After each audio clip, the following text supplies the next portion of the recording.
예배드리는 우리의 심령에도 하나님 함께 하실 것을 믿사오며 마치는 시간까지 주님 홀로 영광받아 주옵소서. 예수님의 이름으로 기도하옵나이다. 아멘. 전능하사 천지를 만드신 하나님 아버지를 내가 믿사오며 그 외아들 우리 주 예수 그리스도를 믿사오니 이는 성령으로 잉태하사 동정녀 마리아에게 나시고 본디오 빌라도에게 고난을 받으사 십자가에 못 박혀 죽으시고 장사한 지 사흘 만에 죽은 자 가운데서 다시 살아나시며 하늘에 오르사 전능하신 하나님 우편에 앉아 계시다가 저희로서 산 자와 죽은 자를 심판하러 오시리라. 성령을 믿사오며 거룩한 공회와 성도가 서로 교통하는 것과 죄를 사하여 주시는 것과 몸이 다시 사는 것과 영원히 사는 것을 믿사옵나이다. 아멘. 찬송가 445장, 통일찬송가 502장 들으시고 이윤숙 집사님 기도해 주시겠습니다.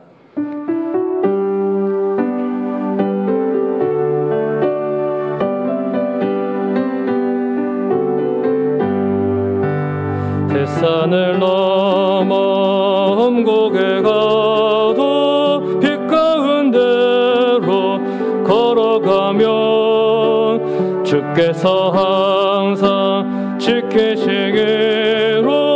약속한 말씀 변치 않네. 하늘의 영광 나의 맘속에 차고도 넘쳐 할렐루야를 힘차게 불러 영원히 주를 찬양하리.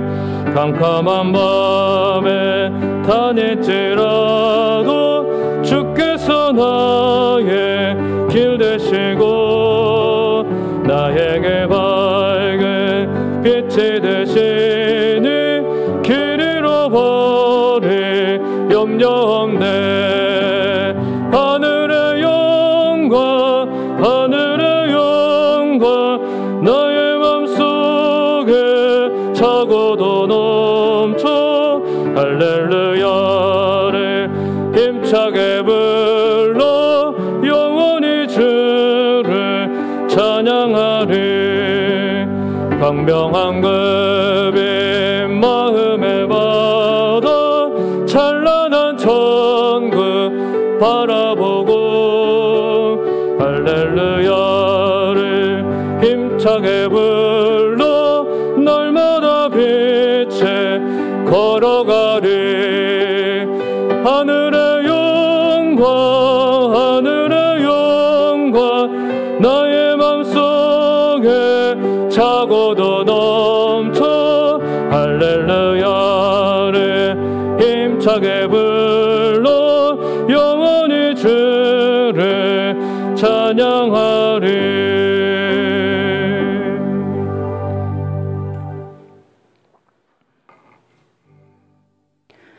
우리가 기도하는 것보다 더 응답해 주시는 은혜로우신 하나님, 복의 근원이 되시는 우리의 하나님을 찬양합니다.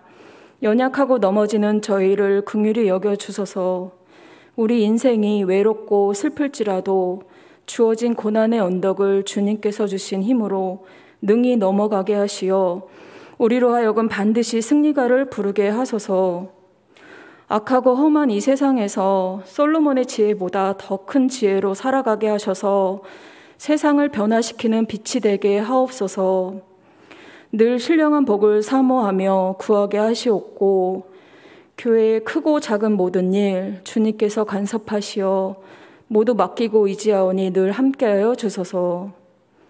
내 안에 있으라고 말씀하신 주님, 날마다의 삶이 말씀에 순종하는 삶이 되게 하셔서 신앙의 좋은 열매를 주렁주렁 맺게 하소서. 이 시간 신령과 진정으로 예배하게 하시고 우리의 예배를 기뻐 받아 주옵소서. 말씀을 전하실 목사님을 기억하여 주시고 선포하시는 말씀에 온전히 순종하는 마음 주옵소서. 그리고 목사님께 늘 성령의 충만을 허락하시어 부족한 양무리들을 잘 감독하게 하소서. 이 시간에 우리 주님께서 함께 하셔서 우리가 하나님을 인격적으로 만나게 하셔서 우리에게 새 생명을 허락하신 예수님의 이름으로 간절히 기도합니다. 아멘.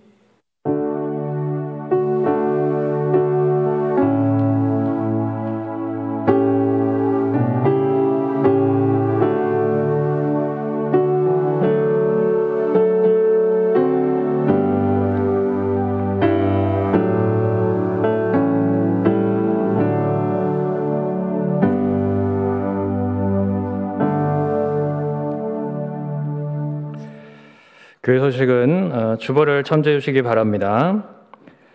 교회 리모델링 9월 19일부터 다음 주 월요일부터 10월 15일까지 이제 3주간 본당 내부 리모델링 공사를 합니다. 공사 기간 동안 이제 주일 3부 예배와 저녁 예배는 온라인으로 유튜브로 드립니다. 주일 1부, 2부는 없습니다. 기억해 주시고, 그다음에 새벽 예배, 수요 예배, 금요 예배는 지하 청소년부실에서 드립니다. 이번 주 토요일 김양인 권사님 아들 김영득 군의 결혼식이 12시 30분 엠블던 호텔 3층 헤리티지 홀에서 있고요. 이수종 집사님, 안경숙 집사님 아들 이사무엘 성도, 또 양예담 성도의 결혼식이 오후 1시 10분에 AW 컨벤션 3층 그랜드 볼룸에서 있습니다. 기억해 주시고 많이 축하해 주시기를 부탁드리겠습니다. 하나님의 말씀은 구약성경 욥기 23장 8절에서 14절까지 보도록 하겠습니다. 구약성경 783페이지 욥기 23장 8절에서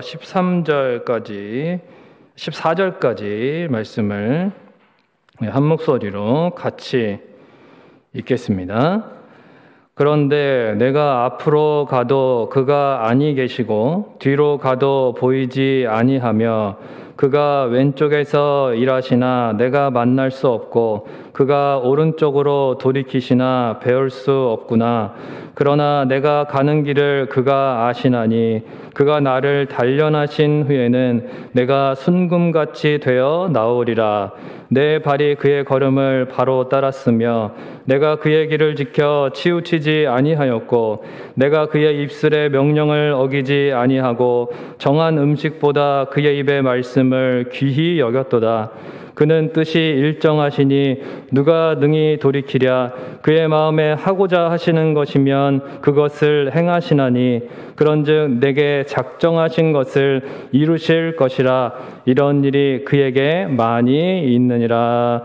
아멘.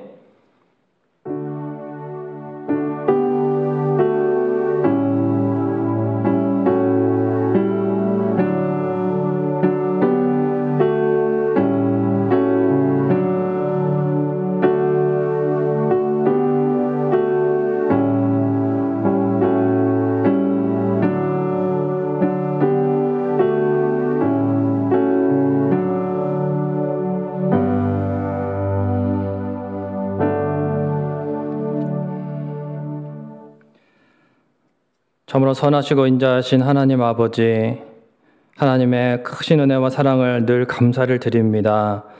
하나님께서 우리에게 베풀어 주셔서 하나님 저희가 호흡하며 또한 생계를 유지하며 또한 함께 행복을 누리며 살아갈 수 있게 하시니 감사합니다. 하나님께 또한 감사의 제목으로 또한 간구의 마음을 담아서 하나님 앞에 여러 가지 제목으로 드릴 때에 하나님 그 모든 상황과 형편을 아시오니 하나님께서 선하게 응답하시고 또한 하나님께서 뜻대로 사용하여 주시옵소서. 때를 따라 도우시는 은혜 가운데에 늘 감사가 넘치게 하시고 또한 마르지 않는 감사를 통해 하나님을 기쁘시게 하는 믿음의 사람들이 될 수 있도록 인도하여 주시옵소서. 이 시간에도 하나님의 말씀에 귀를 기울입니다. 하나님, 저희는 말씀이 아니고서는 살아갈 수 없사오니 하나님 이 시간에도 주의 말씀으로 우리의 영을 소생케 하시고 하나님 심령마다 만족하는 은혜를 허락하여 주옵소서. 감사를 드리고 예수님의 이름으로 기도하옵나이다. 아멘. 할렐루야. 네, 우리 옆에 계신 분들 반갑게 인사 나눌 때 당신이 행복해야 가정도 교회도 행복합니다. 이렇게 인사하겠습니다. 당신이 행복해야 가정도 교회도 행복합니다. 네, 감사합니다. 한국이 낳은 세계적인 프로 골퍼 코리안 탱크라고 불리는 분이 있죠. 네, 최경주 씨. 그분이 그 남해안 완도에서 이제 농부 겸 어부이신 아버지의 이제 아들로 태어나서 2000년도에 이제 미국 PGA의 한국인 1호로 이제 입성을 하게 되었습니다.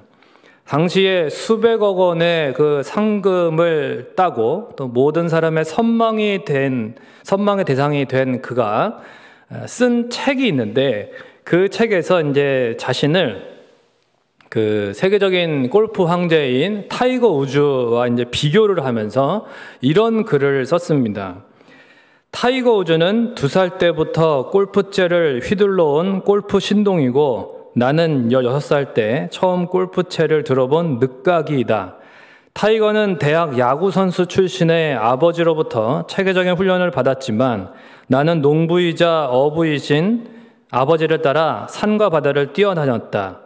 타이거는 골프를 즐기는 문화 속에서 사람들의 찬사를 받으며 운동했지만 나는 골프가 대중화되지 않은 환경에서 온갖 장애에 부딪히며 운동해야 했다. 타이거는 전 세계가 인정하는 천재 골퍼지만 나는 죽어라고 노력해야 겨우 성과를 내는 생계형 골퍼이다. 모든 조건에 있어서 타이거는 내가 오르지 못할 나무이다. 그러나 나에게는 그에게 없는 것이 있다. 미국의 어느 기자가 타이거는 신이 선택했지만 최경주는 신을 감동시켰다면서 내가 타이거 우즈가 갖고 있지 못한 것을 가지고 있다고 극찬했다. 그것은 바로 신앙이다. 그래서 우리는 1대1이다. 이런 글을 남겼습니다. 사랑하는 성도 여러분, 우리에게도 바로 이 신앙이 있습니다. 살아계신 하나님에 대한 신앙이 있기 때문에 아무리 인생이 고난의 연속이라 할지라도 여러분 소망 가운데 살아갈 수 있는 것입니다. 물론 생각지도 못한 고난으로 우리가 믿음이 흔들릴 때가 분명히 있습니다. 하지만 고난보다 크신 하나님을 바라보면 고난이 해석되고 능히 감당해낼 수 있도록 도와주실 줄로 믿습니다. 그러나 어떨 때에는 우리에게 하나님이 침묵하시는 것 같고 주위를 둘러봐도 보이지 않는 것 같을 때가 있습니다. 오늘 본문의 욥도 그랬습니다. 신앙이 있지만은 하나님이 보이지 않았습니다. 그 누구보다 큰 고난을 당한 가운데 있었기 때문에 하나님을 간절히 필요로 했습니다. 하나님을 간절히 바라보는데 이 모든 고통을 이기게 해주실 하나님이 보이지 않아서 답답해하고 힘들어하는 것입니다. 이것이 바로 23장의 초반부터 나오는 내용입니다. 고난보다도 하나님의 부재, 하나님의 침묵이 우리를 더 진정 힘들게 하는 것이기 때문에 그렇습니다. 원래 욥은 이제 여러분 아시는 것처럼 그 누구보다도 행복한 사람이었죠. 욥기 1장의 내용을 기억하십니까? 얼마나 행복한 사람인지 몰라요. 우스 땅에 이제 유명한 부자라고 나오고 동방의 사람 중에 가장 훌륭한 자로 칭송을 받을 정도로 대단한 사람이었습니다. 자녀들도 많았고 그리고 많은 재산을 가지고 있었고 가족 간에 얼마나 화목하고 즐거움이 넘치는지 그렇게 기록이 되어 있습니다. 뿐만 아니라 가장 중요한 것이 무엇이냐면 하나님을 경외하는 신앙이죠. 그런데 하나된 가족으로 함께 하나님 앞에 여호와 앞에 성결함을 위해서 번제를 드리는 예배하는 가정으로 기록되어 있습니다. 그러니까 육적이든지 어떤 영적이든지 정말 뭐 하나 부족한 것이 없는 정말 우리 모두에게 부러움의 대상이 되는 그러한 가정이었습니다. 그러한 존재였습니다. 보통 이제 물질적으로 부유하면은 좀 신앙적으로 등한시하기 쉬운데 그렇지도 않고 말이죠. 영적으로나 육적으로나 흠잡을 만한 것이 없어 보이는, 그래서 굳이 이렇게 이 고난의 어떤 대명사가 돼야 될 필요가 있었을까? 굳이 고난을 하나님이 허용하시지 않아도 되지 않았을까 싶은 그런 정말 이상적인 욥의 가정이었다는 것입니다. 그런데 하나님은 사탄이 욥에게 고난을 주도록 허용하십니다. 사탄이 공격하도록 모든 것을 다 생명을 빼놓고 모든 고난을 다, 모든 어려움을 다 주도록 허용하시고, 그렇게 욥은 일순간에 모든 재산과 7남 3녀의 자식들을 다 잃게 됩니다. 뭐 이런 끔찍한 비극이 어디 있습니까? 그렇죠? 재산은 그렇다 쳐도 하루아침에 7남 3녀가 다 죽었습니다. 정말 이러한 비극을 누가 겪어보았겠습니까? 정말 산다는 것 자체가 너무나 고통스러운 그런 상황 가운데 놓이게 된 것이죠. 그리고 이러한 상황 가운데서는 그 누구도 멀쩡할 수가 없습니다. 다 무너져 버립니다. 여기 있는 저와 여러분도 이러한 상황을 많이 겪게 된다면 정말 무너져 내릴 수밖에 없는, 욥도 그랬습니다. 욥보다 더 큰 고난을 당해본 사람이 있을까요? 사실 누가 욥보다 낫다고 할 수 있겠습니까? 욥과 같은 고난을 겪어도 욥보다 나은 모습을 보일 수 있는 사람이 과연 있을까요? 욥의 친구들이요, 욥을 막 판단했습니다. 정말 마음에 많은 상처를 주었습니다. 맞는 얘기를 하는 것 같은데 위로가 하나도 되지 않는 그런 말들이었습니다. 정작 자신들은 그런 일을 겪어보지도 못했기 때문에 제3자의 입장에서 그저 어설프게 위로하고 권면하고 그런 것들은 그렇게 훈계하고 그런 판단들은, 그런 말들은 아무 소용이 없습니다. 그 누구도 고난 중에 있는 욥의 아픔과 어려움을 온전히 이해할 수가 없었어요. 그러나 오직 한 분 하나님은 다 이해하시고 다 아셨습니다. 그래서 욥도 이렇게 고백합니다. 내가 가는 길을 그가 아시나니. 한번 따라해 보겠습니다. 내가 가는 길을 그가 아시나니. 물론 여전히 답답하고 속상하고 심지어 반항하는 마음이 있다라고 이제 1절에도 기록되어 있어요. 하지만 그 가운데도 욥은 하나님을 찾고 있습니다. 2절부터 보시면 내가 어찌하면 하나님을 발견하고 그의 처소에 나아가랴. 어찌하면 그 앞에서 내가 호소하며. 욥은 지금 하나님을 찾고 있습니다. 하나님께 묻고 답을 듣고 싶습니다. 그런데 8절에서 9절에 보니까 하나님이 곁에 계시지 않다는 것입니다. 하나님을 찾을 수가 없어요. 욥은 하나님이 보이지 않는 그 가운데 계속 하나님을 찾고 하나님을 의지하고 바라보고 이러한 신앙 고백이 10절에 나옵니다. 그러나 하나님이 보이지 않습니다. 그러나 내가 가는 길을 그가 아시나니 그가 나를 단련하신 후에는 내가 순금같이 나아오리라. 고난 중에 욥은 깨닫게 된 것입니다. 무엇을 말입니까? 정말 부요했어요. 정말 부요했습니다. 그런데도 정말 하나님을 경외했습니다. 정말 대단한 사람입니다. 모든 면에서 흠잡을 것이 없어. 그렇지만 그런 자신도 아직 순금 같지는 않다는 고백입니다. 나도 아직 순금은 아니다. 무슨 말입니까? 처음에 1장에서는 주신 이도 여호와시요 거두시는 이도 여호와시니 여호와의 이름에 찬송 받으실지이다. 이렇게 고백하는데요. 고난 앞에 그처럼 아름다운 고백이 없습니다. 그러나 고난이 점점 길어지니까 3장 1절에는 욥이 입을 열어서 자기 생일을 저주했다 그랬습니다. 자신 역시 고난 중에 심중에 깔려있는 그런 죄성이 드러나는 것을 순금이 아니라 내 안에도 이 제거돼야 될 불순물이 있구나, 이 죄악된 찌꺼기들이 있구나라는 것을 보게 되는 거죠.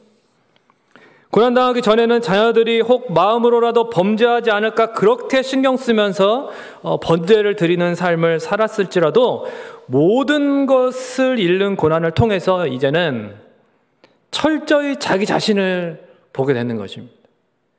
어쩌면 그동안은 너무나 많은 자녀들 또 종들, 다른 이웃들을 바라보고 그들을 챙기고 물론 그들을 바로 세웠을 수 있습니다. 그러나 어쩌면 자기 자신에게 더 집중하지 못했는지도 모릅니다. 그러나 지금은 다릅니다. 모든 것을 이뤘고 이제는 나밖에는 하나님 앞에서 안 남았습니다. 자기 자신에게 집중하게 되는 것이죠. 내 안에 제거돼야 될 이 죄악된 찌꺼기들이 이제는 제대로 보이기 시작하는 것입니다. 그래서 나를 단련하신 후에는 내가 순금같이 나오리라 이렇게 고백하는 거예요. 여기서 단련이라는 것이 무엇이냐면 우리가 이제 체력 단련 이런 말을 씁니다. 약간 이제 오용된 표현이라고 할 수 있는데 체력은 단련이란 말을 쓰는 게 좀 어울리지 않습니다. 왜냐하면 이제 체력은 훈련하는 거죠. 그러니까 단련, 여기 본문에서 나오는 이 단련이라는 말은 불순물을 제거해서 순금을 만드는 그 어떤 정련의 과정, 그 정제의 과정을 말하는 겁니다. 체력 훈련이라는 말이 더 어울리죠. 체력 단련은 그러니까 우리 안에도 불순물 이런 제거돼야 될 어떤 죄악된 쓰레기들이 찌꺼기들이 아직 많이 있다는 것입니다. 아무리 교회를 오래 다녀도 정작 자신 안에 어떤 영적인 불순물을 겸손히 깨닫지 못하고 제거하지 못하고 살아갈 수 있어요. 그래서 그 누구도 예외 없이 우리가 하나님 앞에 늘 얼마나 내가 못나고 연약한 존재인지를 늘 고백하면서 은혜를 구해야 된다는 것입니다. 이 땅을 살아가는 그 누구도 아직 순금 같진 않습니다. 다 찌꺼기가 있어요. 예전에도 말씀드린 적이 있지만 제가 존경하는 한국교회 한 원로 목사님께서는 90세가 넘으신 나이에도 강단에 서면 늘 이렇게 이야기하십니다. 여러분, 저는 90 먹은 죄인입니다. 90년 동안 죄를 지으며 살았습니다. 90 먹은 죄인. 여러분은 몇 년 동안 죄인으로 사셨습니까? 저와 여러분은 죄악 가운데 살았습니다. 우리는 날마다 자신 안에 불순물을 계속해서 제거하는 그 단련을 받아야 되는 존재들이에요. 순전하고 온전해 보였던 욥도 단련이 필요했습니다. 그렇다면 우리는 얼마나 더 필요하겠습니까? 우리는 우리 자신을 잘 모르는 것 같습니다. 자신을 괜찮은 사람이라고 생각하는데 그러나 불순물을 제거하는 이런 정련의 과정을 거치지 않은 사람은 자신도 모르게 교만함이 나오고요. 자기 생각과 자기 방식을 자꾸 의지합니다. 그래서 기도하지 않아요. 정련이 안 돼서 그렇습니다. 자기 안에 이 불순물이 너무 많아요. 자기 고집이 너무 많습니다. 하나님 앞에 엎드려야 되는데 기도하지 않아요. 정작 기도의 자리에 나와야 될 사람들이 나오지 않습니다. 불순물이 너무 많아요. 나와 있는 분들은 은혜입니다. 은혜. 그 가운데에서 더 하나님 앞에 지금 정련되고 있고 단련되고 있고 정제되고 있는 거예요. 그래서 하나님의 백성들을 하나님이 광야 생활을 하게 하신 것입니다. 왜요? 광야를 통해서 그 인간적인 모든 죄성과 자만심과 자랑을 다 하나님이 제거하시려고. 여러분, 인생에 있어서 이러한 하나님의 단련은 단기 속성 과정이 없습니다. 장기적인 평생을 두고 하나님은 우리를 정련하시는 거예요. 정제하시는 거예요. 재련하시는 거예요. 전 일생을 걸쳐서 우리 안에 죄성을 계속적으로 그 안에 불순물을 찌꺼기를 계속적으로 뽑아버리게 만드시는 것입니다. 그런데 이러한 단련이 이제 무엇으로 가능하냐 하면 바로 한번 따라해 보겠습니다. 하나님의 말씀. 욥은 11절 12절에 자신이 하나님의 말씀을 가장 귀히 여기며 순종하는 삶을 살았다 이렇게 고백합니다. 특히 그런 얘기하죠. 정한 음식보다 그의 입의 말씀을 귀히 여겼도다.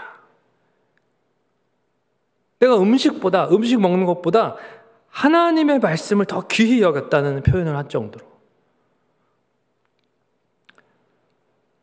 성경 안 본다고 화나는 분은 없잖아요. 밥을 안 먹으면 화를 내는 분은 있습니다. 밥을 못 먹으면 예민해지고 하나님 말씀 좀 못 보고 내가 하나님 앞에 오늘 예배드리러 못 갔네. 오늘 말씀 묵상을 못 했네. 나는 이렇게 살면 안 되는데 이렇게 불안해하는 분은 잘 못 봤습니다. 그냥 말씀은 쉽게 이렇게 넘어갈 수 있어요. 그것이 우리 안에 여전히 불순물이 많은 것입니다. 그러나 욥은 정한 음식보다 그의 입에 말씀을 귀히 여겼습니다. 사실 이렇게 살아왔기 때문에 여러분 고난 중에도 자기의 내면의 불순함을 보게 된 것입니다.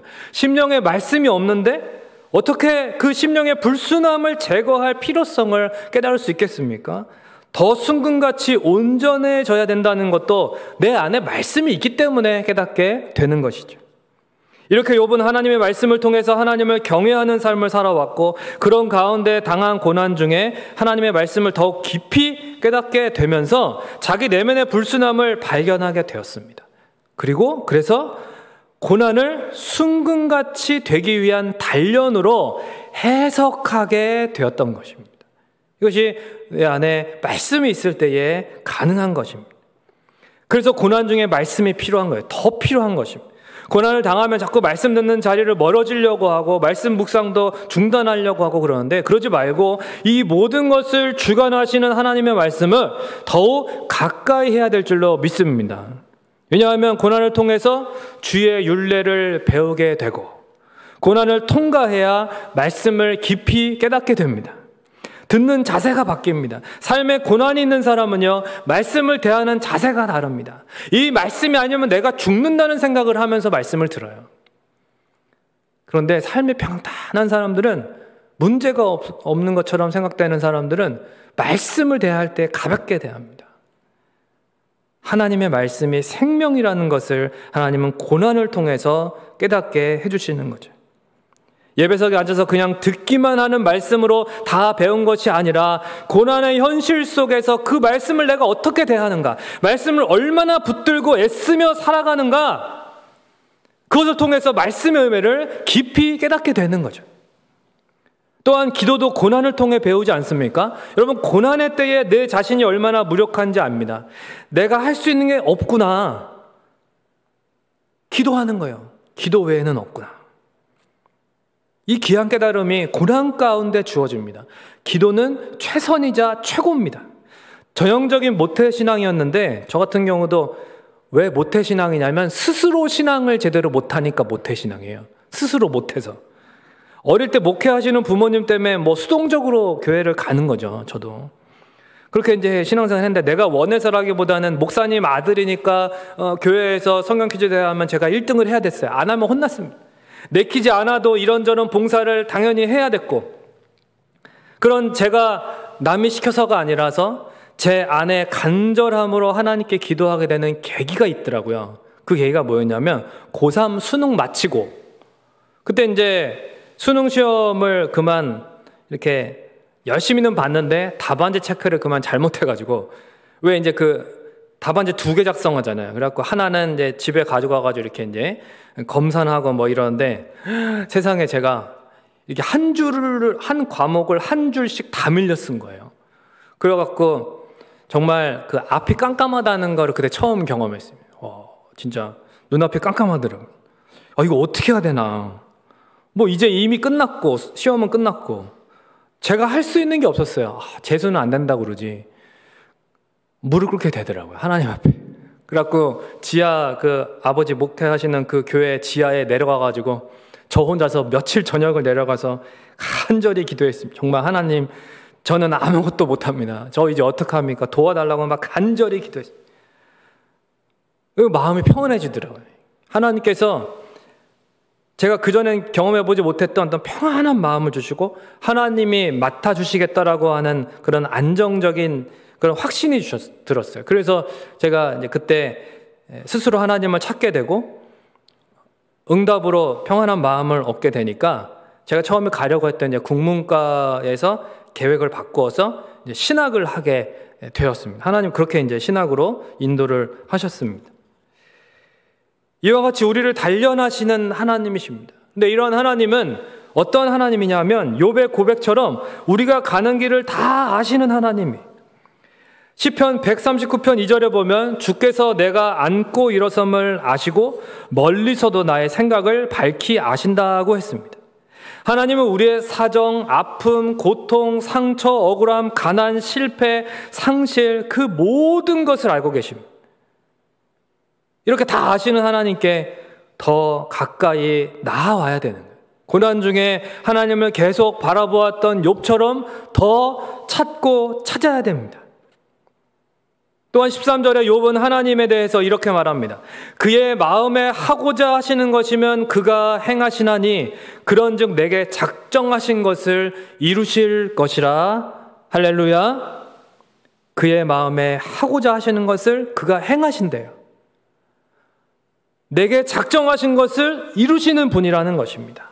한번 따라해 보겠습니다. 다 아시는 하나님이 다 하시는 분이다.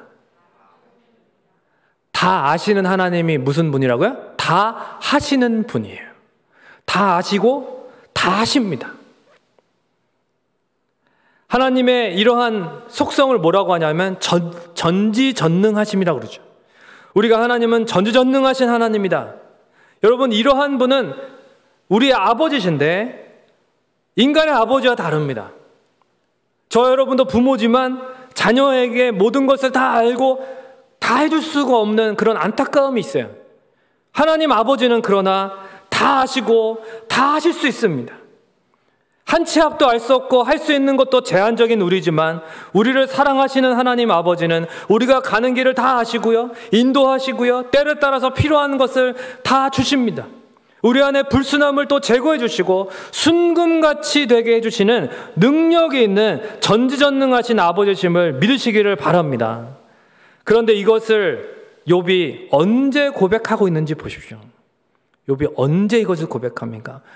모든 것이 다 마무리되고 다 회복되고 몇 배나 복을 받은 다음에 이 고백을 하느냐 하는 것입니다. 아니에요. 본문은 욥기의 중간입니다. 결말에 아직 이르기도 전입니다. 벌써 이렇게 고백하는 거죠. 우리도 마찬가지입니다. 아직 결말에 이르지 못했습니다. 여전히 고난 중에 있고 아직 내면의 불순함이 다 정제되지 못했습니다. 순도 100%에 이르지 못했습니다. 여러분 한 몇 프로 정도 되신 것 같습니까? 저는 제 자신을 볼 때 아직도 너무 멀었다는 생각을 합니다. 그러나 우리는 괜찮습니다. 왜요? 우리에게는 전지전능하신 아버지가 계셔요. 비록 내 눈에 당장 그 일하심이 보이지 않는 것 같아도 하나님은 늘 보고 계시고 듣고 계시고 다 알고 계신다가 그러다가 적절한 때에 14절대로 우리 각자에게 작정하신 대로 하는 거예요. 상황에 따라서 하나님이 즉흥적으로 하시는 게 아니에요. 아이고 이건 몰랐네 이렇게 하시는 게 아니에요. 우리는 자녀를 키우다가 깜짝깜짝 놀랄 때가 있지만 하나님은 우리를 보면서 막 깜짝깜짝 놀라시지 않습니다. 하나님은 우리에게 계획이 있으셔요. 다.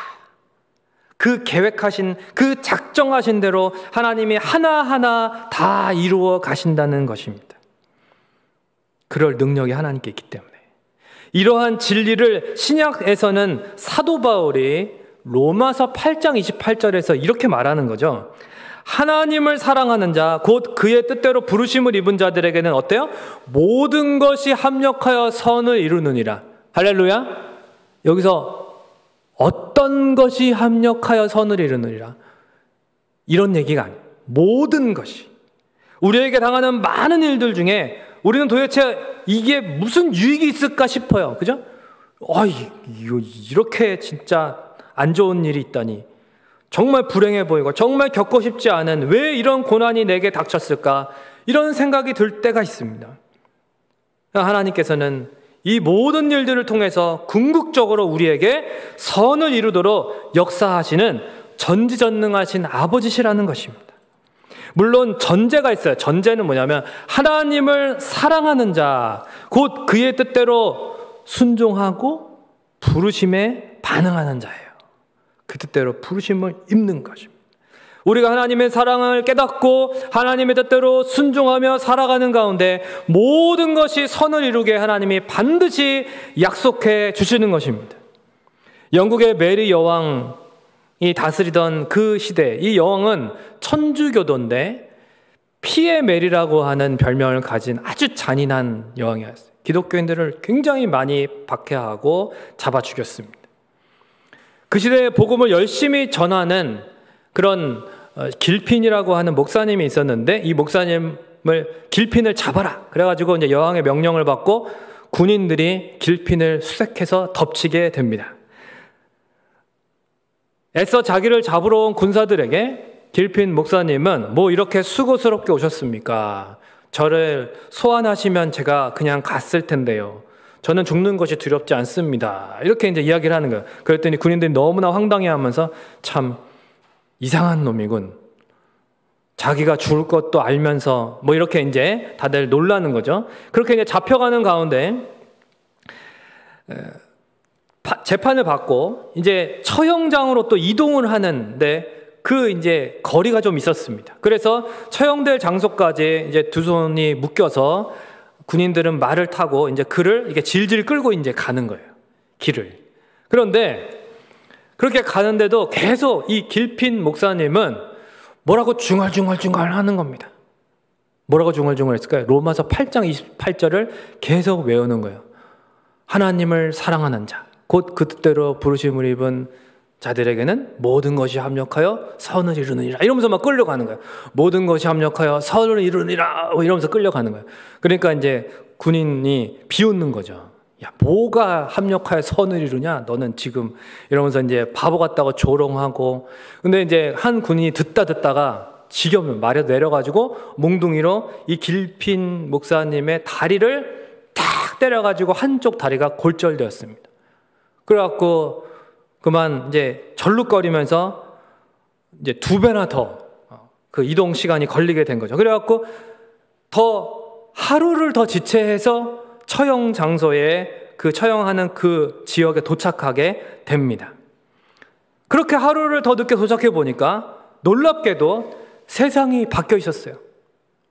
그 사이에 이 메리 여왕이 사망을 한 것입니다. 그래서 아주 신실한 기독교 신자였던 엘리자벳 여왕이 등극을 하게 되어서 모든 기독교인들을 석방하라라고 하는 명령이 전국에 내려진 상태였다는 것입니다. 그래서 그렇게 풀려나게 된 거예요. 할렐루야 이러면서 길핀 목사님이 풀려나서 한쪽 다리는 이렇게 이제 부러졌죠. 그래도 절룩거리면서 그렇게 나오면서 자신을 끌고 오면서 조롱하고 자기의 다리를 부러뜨렸던 그 군인들을 바라보면서 뭐라고 얘기했을까요? 모든 것이 합력하여 선을 이루느니라. 이러면서 그 사람들도 불쌍하죠. 그러니까 그 사람들에게 당신들도 하나님을 믿어. 예수 그리스도를 믿어야 된다. 하나님을 사랑하는 자, 그의 뜻대로 부르심을 입은 모든 자들에게는 모든 것이 합력하여 선을 이룬다. 이렇게 이제 알려주고 간 거죠. 이분이 25년을 더 살면서 열심히 복음을 전했다고 하는, 이건 실제 역사입니다. 말씀을 맺겠습니다. 우리가 걸어가는 인생길에 여러분 어떠한 일이 일어날지 아무도 모릅니다. 지난 주일 오전에 목사님도 이제 말씀하셨지만 그 예화 가운데 이제 솔론과 크로이소스 왕의 그 이야기, 참 인상적인 그 내용 가운데 그 크로이소스 왕이 잡혔을 때에 그 페르시아 왕이 어떻게 풀어주게 되었습니까? 바로 그 왕이 그 솔론의 이야기를 들으니까 나도 언제 패배해서 저렇게 처형 제물이 될 수도 있겠구나 라고 하는 입장이 저렇게 될 수 있구나, 어떻게 될지 모르는구나 인생은, 그거를 깨닫게 되니까 풀어주게 되고 동서양 역사상 최초로 연합국을 이루게 되었다. 이런 아름다운 이야기였습니다. 인생길에 있어서 어떠한 일이 일어날지 아무도 모르는 거죠. 그러나 누구는 아신다고요? 전지전능하신 하나님 아버지는 아시는 거예요. 우리 하나님께서 알지 못하시는 일은요, 일어나지 않습니다.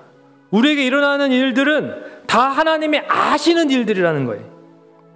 혹 어떤 고난과 악한 일을 겪게 된다 할지라도 그 또한 우리 안에 불순물을 제거하시기 위한 단련의 과정으로 주신 거예요. 하나님이 선하게 섭리하시고 계십니다. 어떻게 해요? 우리를 순금같이 나오게 하시려고.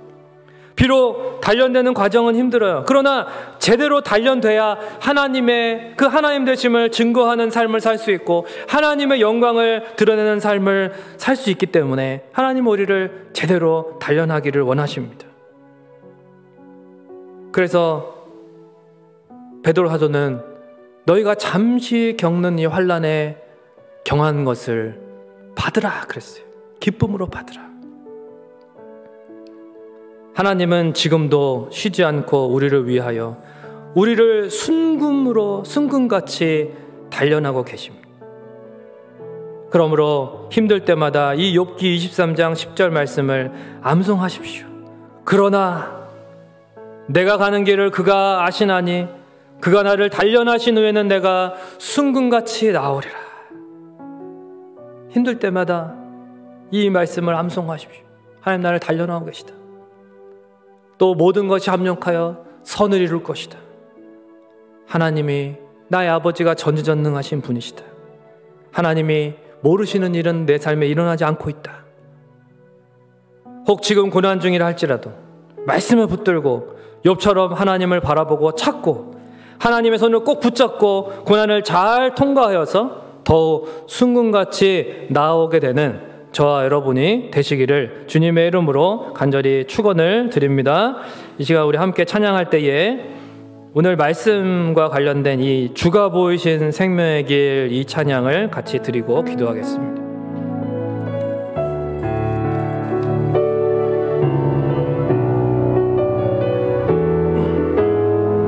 주가 보이신 생명의 주가 보이신 생명의 길 나 주님과 함께 상한 마음 들이며 주님 앞에 나아가리.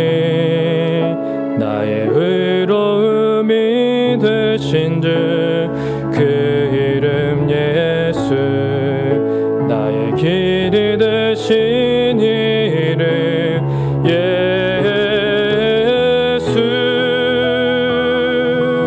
나의 길 오직 그가 하시나니 나를 단련하신 후에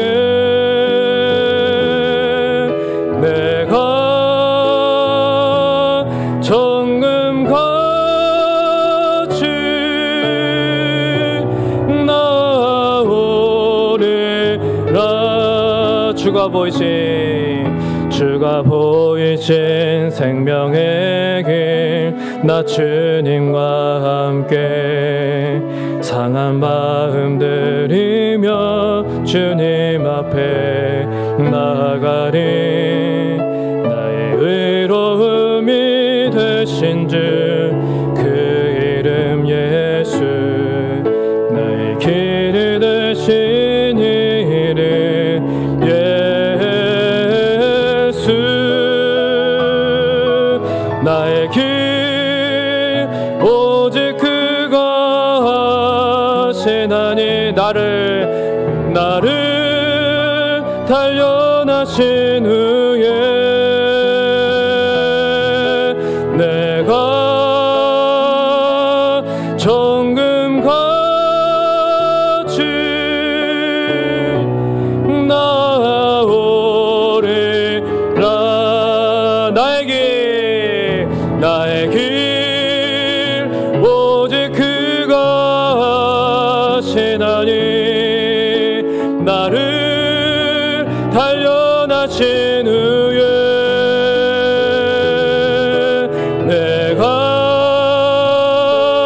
정금같이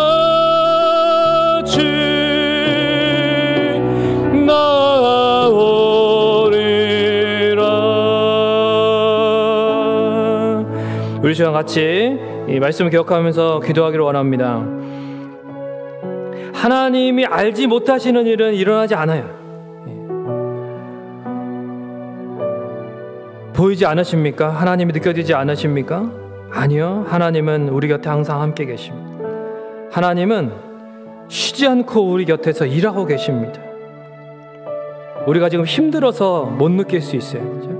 그러나 하나님은 계속 우리의 불순물을 제거하고 계시고 우리를 단련하고 계십니다.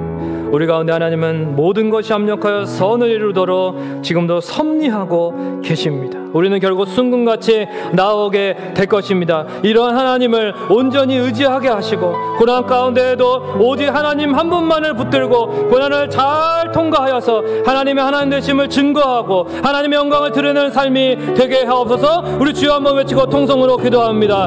주여! 하나님 아버지,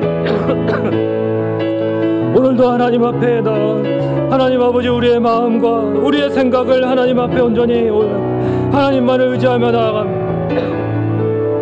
인생에 있어서 하나님 아버지의 여러 가지 고난의 연속으로 인하여 하나님 아버지 우리가 참으로 하나님 무너지고 넘어지고 좌절하고 슬퍼하고 낙심하고 그러나 하나님을 놓지 않는 하나님 아버지 하나님을 찾는 일을 포기하지 않는 믿음의 사람들이 되게 하여 주옵소서. 이럴 때일수록 고난 가운데 있을수록 더 하나님의 말씀을 가까이 하고 더 하나님 앞에 기도하며 엎드릴 때에 하나님께서 우리 가운데 어떻게 역사하시는 분인지를 경험하게 하시고 하나님의 일하심을 경험하게 하시고 하나님의 우리 안에 단련하시는 그 은혜를 하나님 경험하게 하셔서 하나님 우리가 순금같이 나아올 수 있도록 하나님 인도하여 주시옵소서. 고난의 현실 가운데서 우리가 하나님 아버지가 어떠한 분이신지 하나님 아버지가 얼마나 전지전능하시고 우리의 삶의 모든 것을 모르시는 것이 없고 하나님이 그 모든 상황 가운데 때를 따라 도우시는 은혜로 적절하게 역사하고 계시는 분이심을 그런 하나님에 대한 신뢰를 하나님 아버지 우리가 온전히 붙들고 나아갈 수 있도록 하나님 아버지 우리 모두에게 믿음을 도와여 주시고 하나님 아버지 말씀 붙들고 나아가게 하옵소서. 힘들 때마다 이 말씀을 붙들고 그러나 그가 내가 가는 길을 아시나니 나를 단련하신 후에 내가 정금같이 나오리라 하나님 아버지만을 의지하고 그 믿음으로 살아가게 하여 주시옵소서. 모든 것이 합력하여 선을 이루게 하실 하나님을 신뢰하게 하시고 우리의 믿음이 다시 한번 고난 가운데 일어서는 승리하는 신앙이 되게 하여 주시옵소서. 하나님 역사하여 주시옵소서.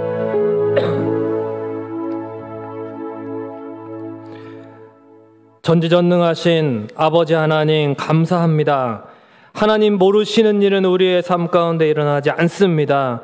하나님 우리가 의심하고 낙심하고 절망했습니까? 무너있는 그 자리에서 하나님 완전히 엎드려지지 않도록 하나님이 붙잡고 계심을 감사를 드립니다. 하나님 우리가 다시 한번 주님 말씀 붙들고 일어나기를 원합니다. 기도하며 하나님 앞에 회복되기를 원합니다. 하나님 아버지 다시 한번 하나님을 신실하게 바라보는 믿음의 사람들이 되기를 원합니다. 하나님 우리의 삶 가운데에 하나님께서 불순물을 제거하며 우리를 단련하고 계심을 하나님의 우리 모든 것을 합력하여 선을 이루게 하심을 섭리하고 계심을 하나님 아버지 우리가 늘 기억하게 하시고 이런 하나님만을 붙들고 이 고난을 잘 통과할 수 있도록 하나님 그리하여 순금같이 나아올 수 있도록 하여 주시옵소서. 사랑하는 가족들 또한 모든 상황들 형편들 하나님 앞에 맡깁니다. 하나님 앞에 기도하기를 포기했다면 하나님 다시 기도하게 하시고 하나님 앞에 나와서 고난 가운데 우리를 정련하시고 또한 단련하시는 하나님을 경험하게 하여 주시옵소서. 순금같이 빚어주시는 하나님, 우리를 합력하여 선을 이루게 하시도록 역사하시는 하나님, 모든 것을 주관하시는 하나님 안에서 날마다 새 일을 행하시는 하나님을 경험하며 회복되며 그 하나님을 하나님 되심을 증거하고 하나님의 영광을 나타내는 믿음의 사람들이 될 수 있도록 우리를 사용하여 주시옵소서. 감사를 드리고 예수님의 이름으로 기도하옵나이다. 아멘. 하늘에 계신 우리 아버지여, 이름이 거룩히 여김을 받으시오며 나라에 임하옵시며 뜻이 하늘에서 이루어진 것 같이 땅에서도 이루어지이다.